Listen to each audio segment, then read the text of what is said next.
What's up, everybody? Welcome back. Today we're going to be taking a look at the 2010 Dodge Charger RT. Oh, yeah. Let's see what it's all about, man. We've looked at a Chrysler 300C with the HEMI. Now we're looking at the Dodge Charger with a HEMI.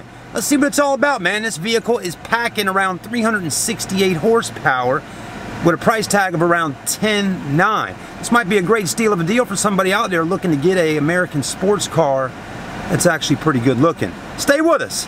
Let's get started.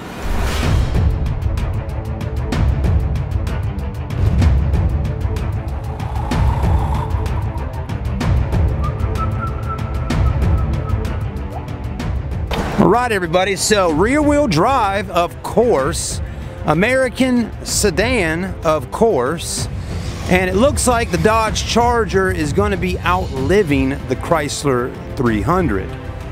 So they're saying they're going to be discontinuing the Chrysler 300 after the year 2019, which we're in right now, and they're still going to probably keep around the Dodge Charger. At least we hope.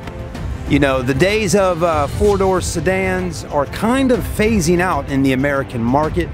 And anyways, with that being said, if you want something like this and don't want to have to spend too much, this right here is going to be probably a good option for you if you want something four-door with some power. So anyways, you know, you can definitely beef this car up. Now, this is the RT version. If you really wanted to bump up in horsepower, you could move up to the SRT package on this with a 6-liter, and that's talking like 425 horsepower. But the HEMI 5.7, I think, is still going to be a great engine for many people out there. And you know, it's going to be a little bit more difficult to find some of these in this year model in a SRT. They're out there, but again, a little bit more difficult to find. Anyways, let's stay with us. Let's get parked, and we're going to get out and take a look. All right, everybody, so here's our 2010 Dodge Charger HEMI, sporting in a nice shade of blue. As usual, we'll walk around it, take a look at the current condition of it. I'll let you know if I find any imperfections like dents, stings, scratches, anything I can find, really. And we'll let you know the mileage on the car, the price, how well the tires are. You know, as much information as I can give you without overloading you, right? It is a pre-owned vehicle for sale. So we like to start off on the front of the car. You know, the paint's actually in really good shape. It's nice and shiny, and it's a pretty shade of blue. I'm going to try to get in a spot. It's a little bit of an overcast day today, so if it was a little bit sunnier outside, that blue probably would pop even more. But here's your headlights. No major oxidation going on there. Those headlights actually in really nice shape, aren't they? Front bumper looks good. You got your fogs down there. Your grill, your RT logo, still looking nice. I like the red in there.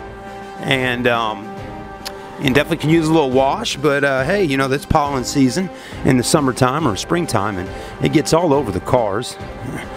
But front end's looking pretty good. Definitely a nice looking vehicle. You know, a lot of times these are used as state trooper vehicles or police vehicles. This particular RT has got that red pinstripe that goes down the side. I think that's done with some type of vinyl. You can see on this front driver fender, though, it has definitely started to wear off and get really kind of just, you know, it's chipping off. It's nice. It's really hard.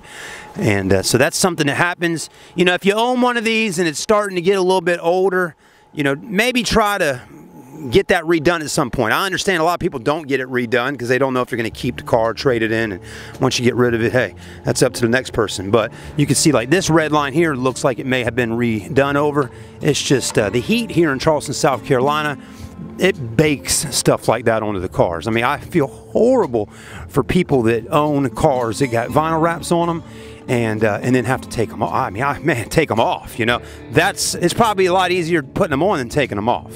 Anyways, that doesn't seem too difficult, though. A vinyl shop could definitely handle that job. I think your issue is, though, you're going to have to put another one on there, because if you take this off, the blue on the outside has faded. So you're going to see that still on there, you know, unless it's wet sanded and the whole car's wet sanded and buffed and whatnot. But anyways, the passenger side body's in pretty decent shape there.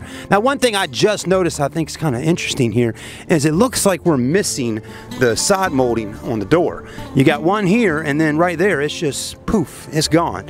I actually think it would look better without it altogether. So if it was my car, I'd probably have that one taken off. Wheels look pretty nice.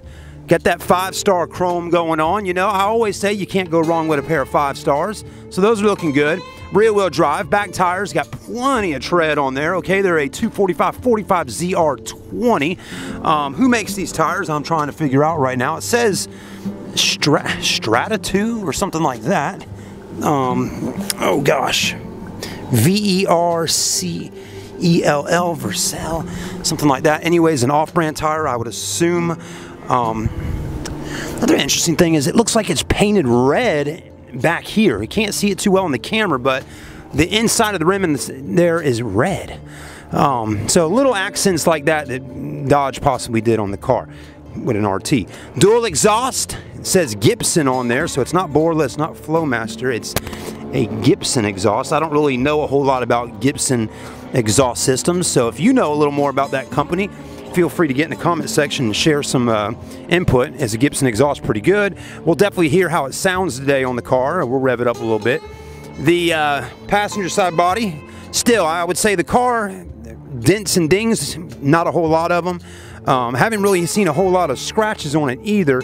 Well, now that we're getting a little more detail with it, right there you got 1, 2 scratches pretty deep. You're going to have to get that repainted if you want to fix it. And the vinyl is definitely in worse shape on the passenger side of the car.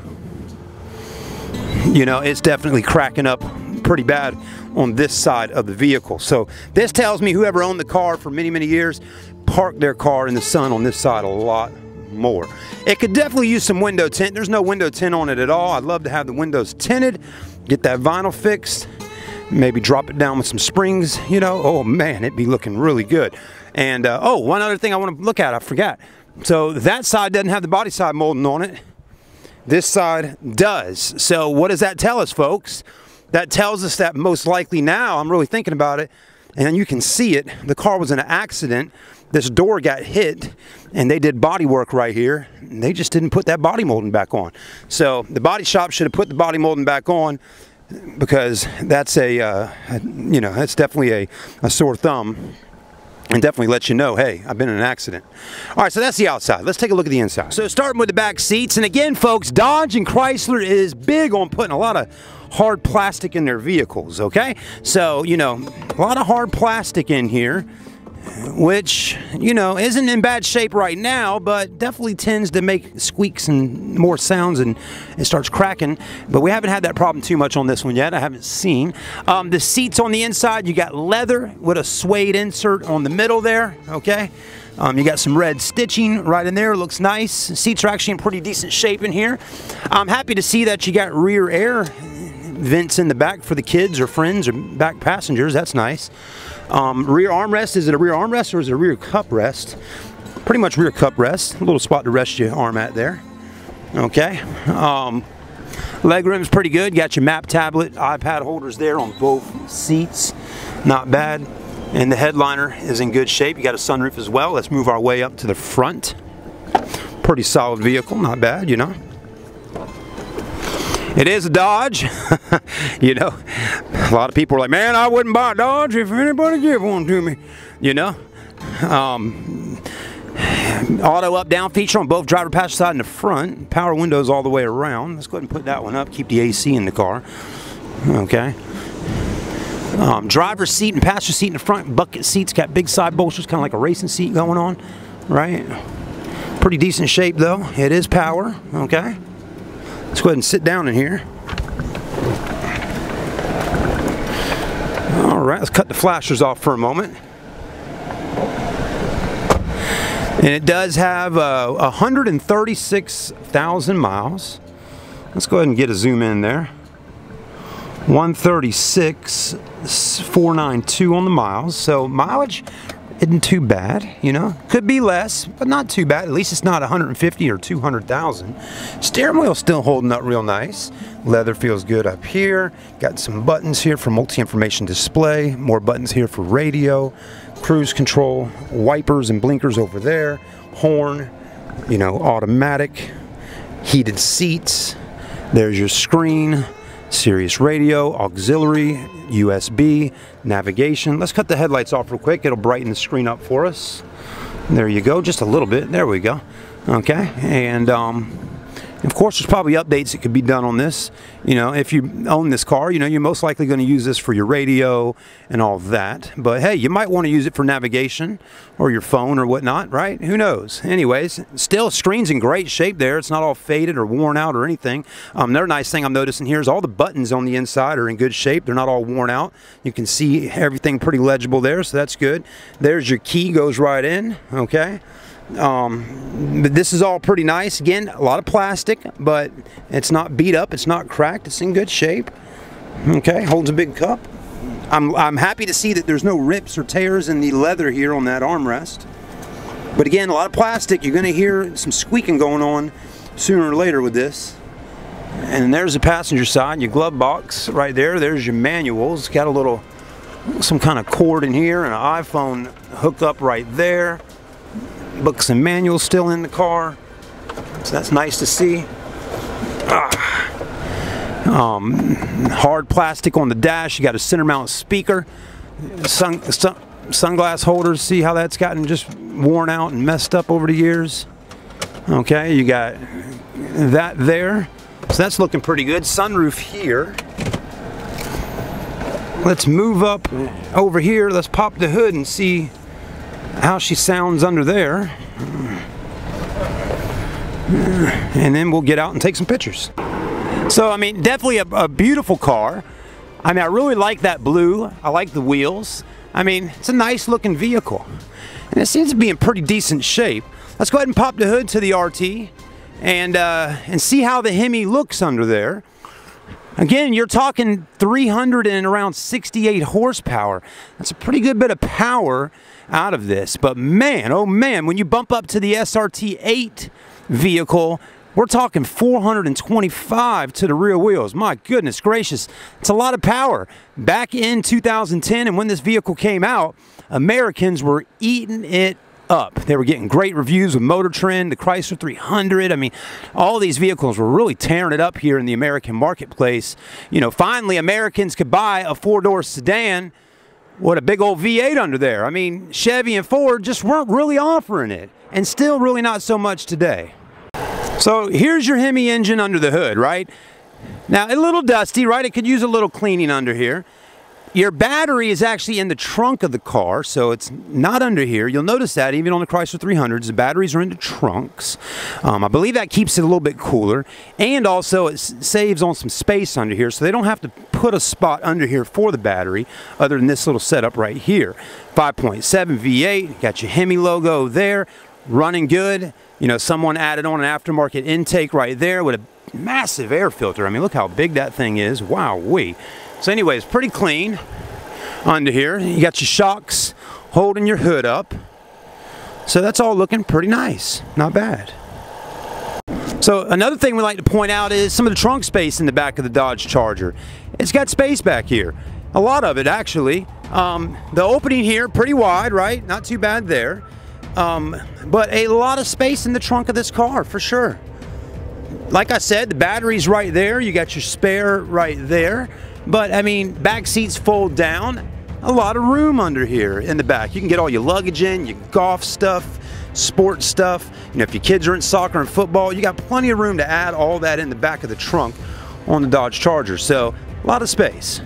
So, let's take a quick look at this Gibson exhaust back here. You're seeing there, okay, the tips look nice. Now, it seems like the tips kind of stick out a little bit off the back bumper, if you notice there, about an inch or so off from that back bumper. So that's, you know, I kind of like my exhausts to be flush with the back bumper, but you know, to each his own. But let's look under there a little bit more thoroughly. Doesn't look too bad. Pretty quiet when it's just sitting here rumbling like that. Actually, I'm kind of wondering if that's just exhaust tips, because the mufflers under there kind of look like the factory mufflers. Looks like maybe those tips are just, you know, bolted on or something like that, because I've seen some bolt marks under there. But you know, the body of the car, not bad. We know it's been in an accident at one point or another. Tires in the back though, you got brand new tires in the rear. Let's see if the front tires are in pretty decent shape. Front tires are okay. Definitely got more tread in the back than in the front, but at least one thing that's nice, all four are matching on the car. Alright everybody, thanks for watching the video today of the 2010 Dodge Charger RT. Again, if you're interested in buying this car, the price is around $10,900. It has 136,000 miles on it. It's actually in pretty decent shape, not too bad, you know. A lot of people like that RT version. You know, that blue looks really nice with the red accents on it, the chrome wheels and all that stuff. If you're in the market to buy an American four-door muscle sedan or coupe, let me know. We're always out here looking for stuff.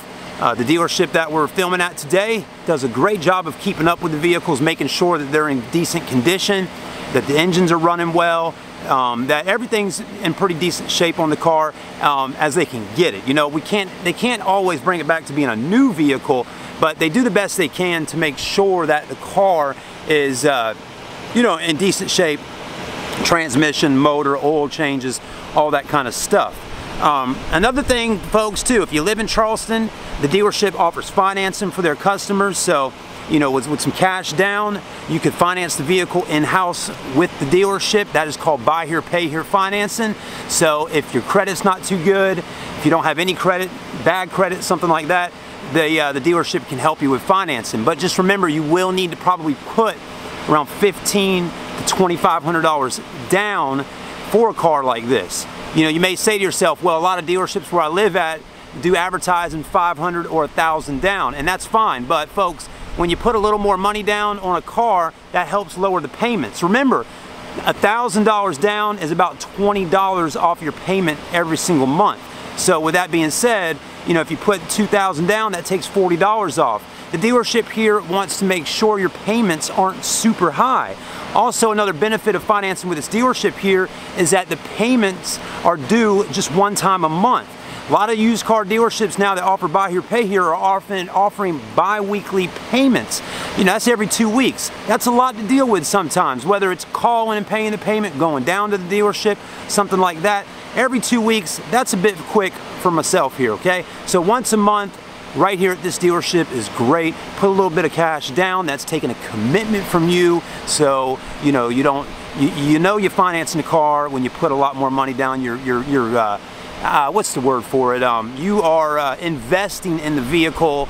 That means you're going to take care of it. You're going to be paying your payments on time, okay? A lot of times when people put small amounts of cash down on a car at a buy here, pay here lot, they can just go turn it in the next week, 2 weeks if they think something's wrong with it, this, that, and the other. There's no real investment there that they've put in other than $500.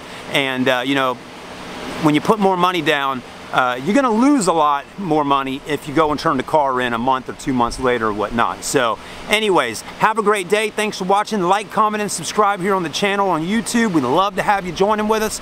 We definitely are highlighting as many used cars as we can. I'm going to try to bump up the levels of used car inventory here on the channel and start doing a lot more here real soon. So thanks for watching. Have a great day. We'll see you soon.